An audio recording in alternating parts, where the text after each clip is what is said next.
Sa previous episode, bigla ang inatake ng isang halimaw na kilala bilang isang kaiju ang isang lungsod, agad na dumating ang defense force para maligpit ang halimaw na ito nang di na magdulot pa ng malalang pagkasira. Matagumpay nilang napatay ito at matapos ang labanan ay agad na nilinis ng mga tagalinis ang dambuhalang nilalang na ito.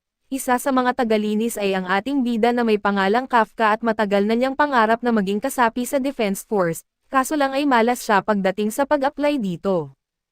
Isang araw ay inatake ulit sila ng halimaw at muntikan pang mamatay si Kafka sa pangyayari, pero sa kabutihang palad ay naligtas sila ng defense force at agad silang sinugod sa ospital kaso lang nagkaroon ng nakakakilabot na pangyayari kay Kafka na kung saan, biglaan na lang pumasok sa bibig niya ang isang halimaw at ito'y gumawa sa kanya bilang isang halimaw na kaiju. At sa pagpapatuloy, sinabi ni Kafka na sa pagkakataong ito ay hindi siya susuko anuman ang mangyari at napansin ito ni Mina. Ipinakita ni Kafka na kaya pa rin niyang tumayo, na ikinamangha ni Konami dahil sa nabali ang paa niya.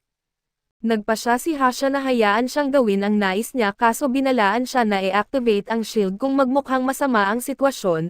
Sinabi ni Kafka kay Ichikawa na magpatuloy nang wala siya dahil iyon ang kanilang napagkasundoan, ngunit nagpasya si Ichikawa na suportahan siya sa halip. Napagtanto ni Kafka na ganoon talaga si Ichikawa kaya tinanggap niya ang tulong nito. Natawa si Hasha sa kanilang dalawa habang binubuhat ni Ichikawa si Kafka at inamin ni Ichikawa na talagang nahihiya siya kaso determinado talaga silang dalawa. Masakit ang mga nababaling buto ni Kafka kaya si Ichikawa ang gagawa bilang kanilang mga paa at gagamitin ni Kafka ang lahat ng kanyang kaalaman para harapin ang umaatake. Gusto na lang ni Hasha na makapasa na sila dahil nagbibigay sila ng kahangahangang aliw. Inutusan ni Kafka si Ichikawa na sundan si Karo at namangha siya sa bilis ng kanyang kaibigan. Abala si Karo na malalampasan ang lahat habang tinalo niya ang isang pangkat ng kaiju kaya sinabi ni Ichikawa kay Kafka na maging handa na suportahan siya kapag naabutan nila ito. Pinanood lang ng mga lalaki habang ginagawa ni Kiko ang kanyang bagay at nadismaya sila dahil ayaw niyang hayaan silang tumulong.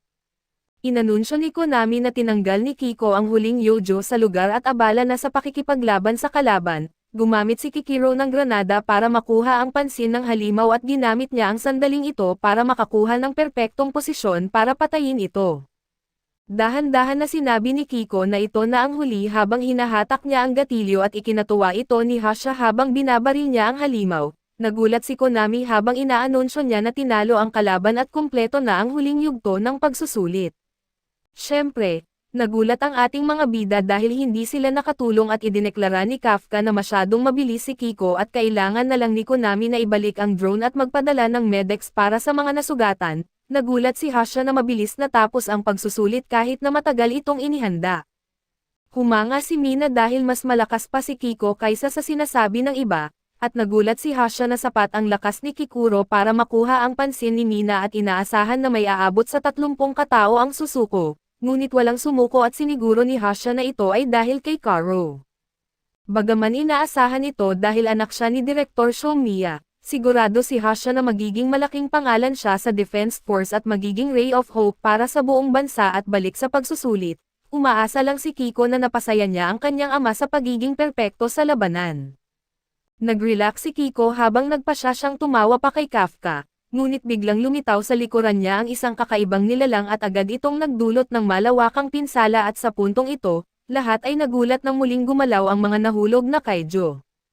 Halos hindi na protektahan ni Kiko ang kanyang puso sa pamamagitan ng pagtuon ng kanyang buong shield sa isang partikular na punto, ngunit nagpasya siyang makipaglaban pa rin at nagulat siya nang makapagsalita ang misteryosong halimaw at nagtaka ito kung paano siya makakagalaw pa. Natukoy ni Kikuro na ito ay isang kaiju ngunit nagulat siya nang makita niyang matalino ito. Nagpasya si Kiko na lusubin ito ngunit agad siyang inatake ng halimaw ng ilang beses at sumigaw sa sakit si Kiko at nagulat si Konami nang makita ang pagbaba ng kanyang vital signs. Wala silang ideya sa nangyayari subalit nakakakita sila ng live signals mula sa mga kaiju na na-eliminate na. Kaso ang pinaka-nakakagulat ay ang tinatayang lakas ng muling nabuhay na kalaban ay 6.4 na mas malakas pa kaysa sa dati. Nag-iisip si Hasha kung paano kailangan ng buong kumpanya para talunin ang isang kaiju ng ganoong antas at hindi maraming tao ang kayang mabilis itong talunin. Biglang sinabi ni Mina kay Konami na i-activate ang lahat ng remote shields para sa mga examinees at ibalik ang ilang drones. Nag-iisip si Hasha kung gaano kaswerte na ang dalawa sa kanila ay sapat na ang kakayahan para talunin ang kalaban kaya lumakad sila, pinag-utos sa mga examinees na lumikas ngunit tumanggi si Kiko at naisip niya na maraming buhay ang mawawala kung hindi niya ito mapipigilan mag-isa. Ginamit niya ang suit para ihinto ang pagdurugo at napagpasyahan niyang makakalaban pa siya. Biglang naisip ni Kikura ang mga salita ng kanyang ama nang sabihin nitong maging perpekto ito para sa kanilang bansa at ngayon, hinihingi ni Kiko ang perpeksyon mula sa kanyang sarili subalit madali siyang naitulak sa gilid ng isang kaidyo. Halos hindi siya makagalaw ngayon ngunit tumanggi pa rin siyang matalo, at isang sulyap sa nakaraan ang nagpapakita na ipinagmamalaki ni Kiko na natanggap niya ang pinakamataas na grado sa klase at syempre, hindi ganon kagaling ang ibang mga estudyante pero naroon ang kanilang mga magulang para ipagdiwang kasama nila. Sinubukan ni Kiko na manatiling positibo dahil tiniyak sa kanya ng kanyang butler na uuwi ang kanyang ama ng araw na iyon at tiyak na matutuwa ito sa kanyang score, ngunit sa katotohanan ay hindi pinapahalagahan ng kanyang ama ang kanyang pinakamataas na score. Idineklara niya na ang pagdiriwang sa isang tagumpay ay magdudulot lamang ng kabiguan sa susunod na pagkakataon at sa halip na ipagdiwang, nais lamang niyang maghanda siya para sa susunod niyang layunin at sinabi niya sa kanya na kailangan niyang laging maging perpekto para sa kinabukasan ng kanilang bansa at para na rin sa alaala ng kanyang yumaong ina. Hanggang ngayon ay bumibigat pa rin sa kanya ang mga salitang ito kaya lumalaban siya, lagi niyang sinasabi na huwag huminto sa pag-usad at huwag hayaang may ibang mas mahusay sa kanya kaya't ngayon, tumanggi siyang matalo kahit isa na lang ang kanyang braso at basta't makakagalaw siya ay lalaban siya. Sa kasamaang palad, masyado na siyang nasaktan at muli siyang sumigaw dahil sa hindi matiis na sakit at biglang nakita ng isang drone at nagulat si Konami nang makita niyang muli itong nagkaroon ng kakayahan sa pag-atake na dati nang naputol. Labis na nag-aalala si Hasha habang tinutukoy ni Konami na ito ay nag-iipon ng enerhiya para sa isang pag-atake. Nagmamadaling pumunta sa lugar sina Hasha at Mina kaso hindi siya sigurado kung aabot sila sa oras at habang naghahanda ang halimaw ng malakas na pag-atake, napagtanto ni Kiko na wala na siyang pag-asa at humingi siya ng tawad sa kanyang ama dahil hindi siya naging perpekto at nagsimula siyang umiyak. Handa na ang Kaijo na bitawan ang kanyang pag-atake ngunit nagulat si Kiko nang biglang lumitaw si Kafka para sabihin sa kanya na magaling ang kanyang ginawa. Labis siyang nagulat dahil hindi niya maintindihan kung bakit naroon siya at sinalakay sila ng pag-atake ng halimaw. Siyempre, mas lalo pang nagulat si Kiko nang hindi sila nasaktan at nagsimulang mag-transform si Kafka at ipinaliwanag niya na magaling ang kanyang ginawa sa pagbibigay ng oras para makalikas ang lahat, kaya maaari na niyang ipasa ang natitira sa kanya. Sa ibang lugar ay nagmamadali ang lahat sa paglikas at ginamit ni Kagari ang mga flares para ayusin ang paglikas, na nagbigay bilib kay Nazumo at bumalik sa ilang sandali lamang ang nakalilipas, sinabihan sina Kafka at Ichikawa na lumikas. Inutusan sila na huwag bumalik habang lumalaban si Kiko sa muling nabuhay na Kaijo, handa na sanang lumikas si Ichikawa ngunit nawala na si Kafka at umaasa si Ichikawa na hindi sapat na baliw si Kafka para mag-transform dahil sigurado siyang agad siyang papatayin sa lugar kung gagawin niya ito. Habang nagmamadali si Ichikawa papunta sa lugar, napagtanto niya na talagang baliw nga si Kafka sa pag-transform dahil hindi siya nag-atubili sa ganitong uri ng sitwasyon at kasama si Kiko. Lubos siyang nagulat sa pagbabago ni Kafka at hindi niya maintindihan kung paano siya maaaring isang Kaijo. Ipinakita ni Kafka na normal pa rin siya habang nakikiusap sa kanya na huwag sabihin ito sa Defense Force. Biglang natakot si Kiko nang gamitin muli ng kalaban ang kanyang napakalakas na pag-atake ngunit madali itong naiwasan ni Kafka. Nangako si Kafka na sasabihin niya sa kanya ang lahat sa isang sandali dahil kailangan niya lang ng isang segundo para talunin ang halimaw. Biglang natukoy ni Konami ang isang misteryosong napakalakas na pinagmumula ng enerhiya malapit sa Kaijo. Nasira ang kanilang komunikasyon ng pagsabog kaya wala silang visual subalit mayroon silang device na sumukat sa lakas nito at tumanggi si Konami na paniwalaan na totoo ito, ang misteryosong halimaw na umano'y may lakas na 9.8. Sinabi ni Hasha na imposible ito at inakala na baka nasira lang ang sistema ng pagsukat dahil sa nangyaring pagsabog. Imposible ito dahil kung totoo, ito na ang isa sa pinakamalakas na Kaijo sa kasaysayan at nag-power up si Kafka na parang isang napakalakas na halimaw. Humingi siya ng tawad sa kalaban dahil sa kawalan ng oras at kailangan niyang tapusin ang lahat sa isang suntok. Saksi si Kiko sa ganap na pagkamangha habang nagtatama ang suntok ni Kafka at ang suntok ng Kaijo at sumabog ang Kaijo sa maraming piraso.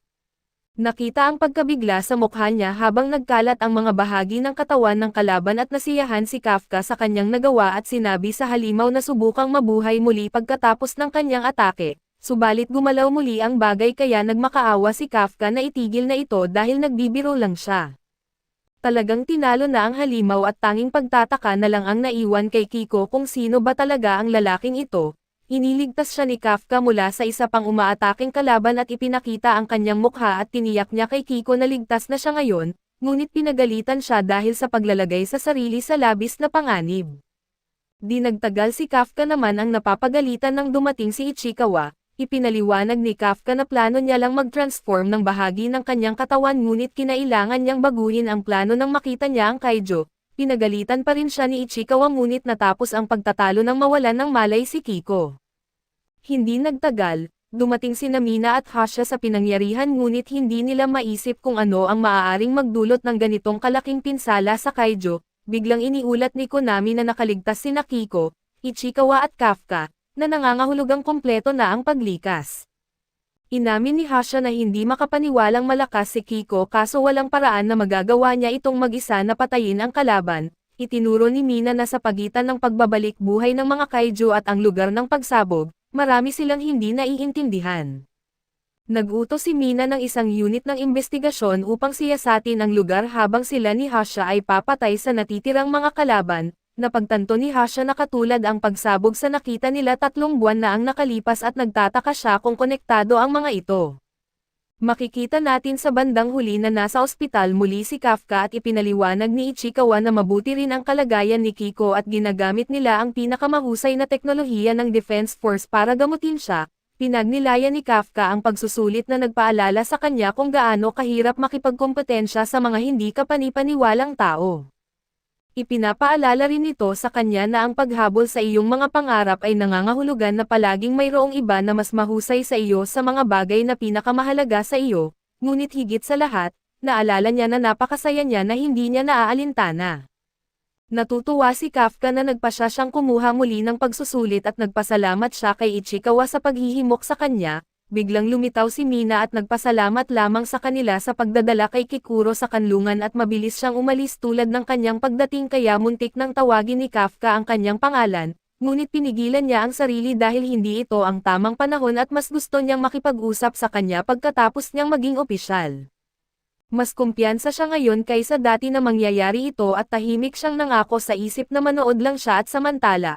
Nagkaroon ng bangungot si Kiko tungkol sa hindi pagiging perpekto para sa kanyang ama at nagising siya at nagtaka kung dumating na ba ang kanyang ama, ngunit si Hasha lang pala ang nandoon.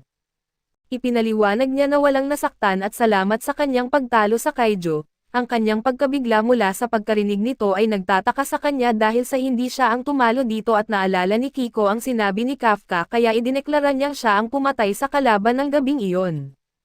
Sa isang balita, ipinaliwanag kung ano ang nangyari sa pagsusulit at inihayag na bagaman marami ang nasugatan subalit walang namatay, sa isang banyo ay nakikita natin na ang misteryoso at matalino na Kaijo ay nakikinig at nagulat siya at nadismaya na malamang walang namatay sa nangyari. Biglang tumunog ang telepono at pinaalalahanan niya ang sarili kung paano ito sagutin at nang sagutin niya ito, sinabi ng boses sa kabilang linya na kailangan niyang bumalik sa trabaho at nag-transform ang halimaw. Isinuot ang kanyang uniforme at nakakagulat na nakita natin na siya ay bagong miyembro ng disposal unit ni Kafka. Umaasa ang lahat na ayos lang sina Kafka at Ichikawa pagkatapos ng insidente sa pagsusulit, at ominously itinatago ng bagong lalaki ang kanyang pagbabago.